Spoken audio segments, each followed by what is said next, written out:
伫咧南投市长尾阿妈有一个50多岁的驾驶，驶轿车去弄到路边的车了后，佫驶向前去弄到一台电动自行车。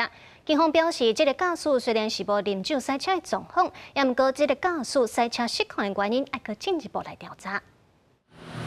敢是去翕到一个骑奥多麦的人停落来讲电话，后壁一台车开真紧，无减速度弄到电火条啊！这骑车的人听到声音，赶紧跳开，才闪过。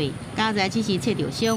也伫这进前，这台车伫前一个路口就先去弄到另外一台小客车咯。在车上是有点发抖的状况，都续了，不知道什么原因。 造成事故，这台车车头拢冒落去，安全架不啊别开，弄到时阵真大声，摇后军的点头，甲过路人惊一个。当时这4、5开车的人，戆戆坐伫车顶，已经无度讲话。23暗头5点外，南投市区的中南路甲一片路口发生这事故，消防局接报了后，赶紧甲轰弄到这个骑车的人，甲这4、5开车的人送病院。那初步判断的话，驾驶他应该是身体不适，而且他精神不济。 那我们就帮他，而且怀疑他可能有血糖低的问题，所以我们就帮他验血糖。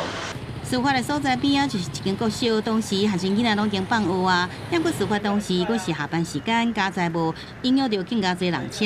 警方讲初步排除这10人饮酒开车。突感身体不适，擦撞路边停放之自小客车后，往前追撞软性移工，临停之微型电动2轮车。 经对驾驶实施酒测，初步排除酒后驾车行为，相关肇事原因交由后续警方厘清。这个开车的人也家属讲，这10人最近被讲身体无爽快，无想到开车出门就出意外。警方讲，等伊恢复了后，继续笔录，进一步来调查造成事故原因。记者综合报道。